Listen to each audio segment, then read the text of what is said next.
बेक साइडनिफ्राय लादों आङो बे जिबौ हमग्रा बामोनखौ खाथियाव शिब मन्दिरा दङ जों जेखौ नुयो दै रायजोफोर नायनायला शुटिं जागासिनो शुटिं जागासिनो जोंना बिएनदाया फट' खालामबाय दं माबाखौ बिएनदाया फट' खालामबाय दं शुटिंखौ हाय होनर ओइ हाय I love you होनर I love you सोरखौ होनदों I love you मुम्बाइ इन्डियान्सनिफ्राय बुंदोंब्रा मुम्बाइ बर' ससाइटि आंलाय सोरबा सिख्लाखौ होनदों नामा गासैबो मानसिखौ रायजो नोंहा सोरबा सिख्लाखौसो होनदों नामा नों नङालै गासैखौबो बर'फोरखौ दा नोंनि हिन्जावखौल' होनदों गासैखौबो बुंदों बर'फोरखौ आसामनि जेमान दं दे आच्छा दे ओइ लाइट होगासिनो फुरा सेट एकदम नायगासिनो जोङो नागिन फिल्मनि जिबौ हमग्रा बे मन्दिर नागिन फिल्मनि मन्दिर नायनानै ला नागिन फिल्मनि मन्दिर रायजोफोर मुम्बाइ फिल्म सिटियाव एक्टिं खालामगासिनो सासे बामोना माने जिबौ हमग्रा नागिन फिल्मनि सेट सासे जिबौ हमग्रा एक्टिं खालामगासिनो नागिन फिल्मनि दै रायजोफोर नागिन फिल्मनि सेट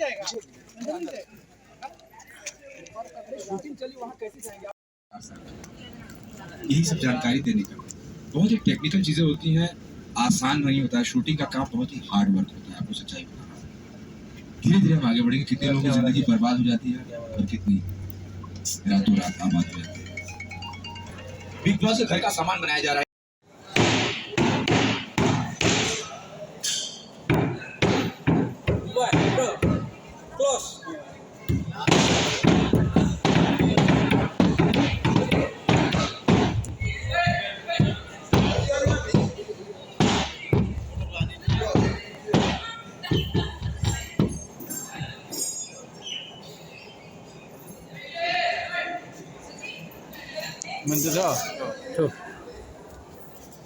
जाबाय नागिन फिल्मनि जिबौ हमग्रा बे मन्दिर नागिन फिल्मनि मन्दिर नायनानै ला नागिन फिल्मनि मन्दिर रायजोफोर मुम्बाइ फिल्म सिटियाव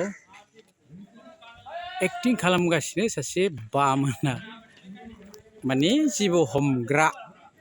होता था जैसे कि मदर इंडिया फिल्म में नरगिस आग के सीन में जलते जलते बच गई थी या फिर पाकिस्तान फिल्म में मीना कुमारी जी का समंदर में नाव चलाने का सीन था बदकिस्मती से शॉट के दौरान एटमॉस्फेयर क्रिटिकल हो गया और मीना कुमारी जी का डूब के देहांत हो गया नाव पलट के तो ऐसी बहुत सारी चीजें जो आज के डेट में हम इस टेक्निक द्वारा अवॉइड कर सकते हैं अभी बैकग्राउंड रिमूव कर दिया अभी जो विजुअल्स ऐड करना है वो किस तरह से करेंगे तो ये जो विजुअल्स होते हैं ये अलग से शूट किए जाते हैं बिना आर्टिस्ट के लेकिन हर एक विजुअल तो हम अलग से शूट नहीं कर सकते क्योंकि आज के डेट में हमारे एक्शन की हाइप एंड एक्साइटमेंट इतनी बढ़ चुकी है कि झगड़ा होता है हीरो और विलन का तबाह करनी है दुनिया एवेंजर में थैनोस आता है चुटकी बजा के यूनिवर्स गायब कर जाता है अब इंडिया के ब्रह्मास्त्र आ गए जिसमें हमें ब्रह्मांड तबाह करना है मतलब हम छोटे मोटे चीजों से सेटिस्फाई नहीं हमारे एक्शन की हाइप इतनी बढ़ चुकी है कि अब दुनिया तबाह करने के ऊपर आ चुके हैं तो ये जो एक्सट्रीम लेवल का एक्शन है इसे असल में तो हम शूट नहीं कर सकते तो उसे क्रिएट किया जाता है सीजीआई कंप्यूटर ग्राफिक्स द्वारा और आर्टिस्ट के परफॉर्मेंस के साथ ये ग्राफिक्स भी मर्ज किए जाते हैं तो ये जो आर्टिस्ट की एक्टिंग और अलग से विजुअल को मर्ज किया जाता है इसको ही आप सिंपल वे में वीएफएक्स कह सकते हो तो ये शूटिंग किस तरह से होती है आर्टिस्ट परफॉर्मेंस किस तरह से करते हैं देखते हैं एक छोटे से एवी के जरिए जैसे कि बजरंगी भाईजान में सलमान खान लास्ट में किसी पाकिस्तानी लेक में नहीं क्रोमा स्टूडियो में ही गिरते हैं थ्री इडियटनि सेट ये थ्री इडियटनि सेट जोंनि आसा थ्री इडियटनि सेट साथाम थ्री इडियट बर'नि साथाम थ्री इडियट जना दं नै रिमना हर मोखाङा फिदिंथार ओइ सासेया सलमान खान माबा सलमान खान लायनोलै आमिर खान सासेया सोरमोनलै हा सोरमोन बे आं सलमान खान ओइ सलमान नङालै आमिर खान बै थाफ्लिनि जानाय थ्रि इडियट नै मानसिफोरखौ नाय नै मार फाग्ला गोजा बिमा बापरे बा हा थ्रि इडियट्स नै सासेया राजा जाहैबाय गावनि हिन्जावजों माने बेहाय जिरायगोन आरो बे हाबा जाखालि बे नायदो रायजो हा नै सासे सिख्लानि माबायाव दङ जेल खानायाव बर' नङा इयो माराठी है क्या महाराष्ट्र की ओमफ्राय गिदिर गिदिर जि दल दामो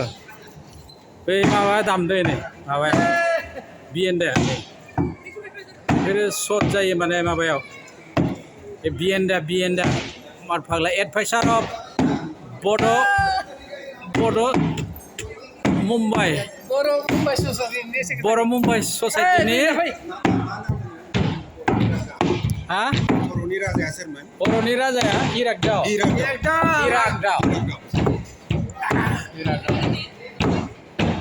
इरागदावजों माबाया थांफाबाय सेनापति ओइ लासै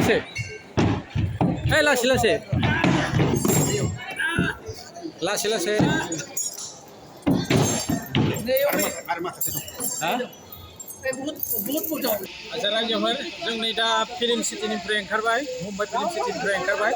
सोरबाफोर फैनो गोसोबा सिङाव हाबना नायफै बेहाय एडिटिंनिफ्राय साउन्डनिफ्राय ओमफ्राय लाइभ प्रग्राम माबायसा खालामनांगौ 3D माबायसा खालामनांगौ बेफोरखौ गासैखौबो देखायो जायफोरा फैया बेहाय माने खोथाखौ बुजिनाय नङा फैनानै नायफै मुम्बाइआव मुम्बाइ बर' ससाइटि दङ बिथांमोना नोंथांमोनखौ हेल्प खालामगोन स' जाय जोंनि बर' एक्टर एक्ट्रेसफोरा मुम्बाइआव फैनानै ओरैनो गिदिंलांदो बिसा लस जागोन ओंखायनो बिथांमोना फैनानै बेहाय फै मुम्बाइ फिल्म सिटियाव फैनानै बेफोरखौ इनडुर आउटडुर माबोरै शुटिं जायो बेफोरखौ नायला थ' बिदिब्ला जै बर' हारिनि ओमफ्राय नोङो नैखौ सेरबानो जाबाय स्टार्ट जासिगोन दै रायजोफोर स्टार्ट जासिगोन नैबे जोंनि बर' ससाइटिनि member president of Boro' society secretary Boro' Mumbai ससाइटिनि आरो नैबे बे मानैया जाबाय जोंनि बडिगार्ड माबा गैया बिसिनाव गन्द्राय गैया फैसा बेग लाग्रासो जोंनि आरो बाखि रायजोफोरनि बे रायजोफोरा सब एक्टिं खालामनो रोंजोबनाय गोजा थिग आसे आं देखायलांबाय थागोन लासैनो दा सोर फैयो नायनोसै सोरखौ लिंलाङो नायनोसै थेंक इउ बड'लेण्ड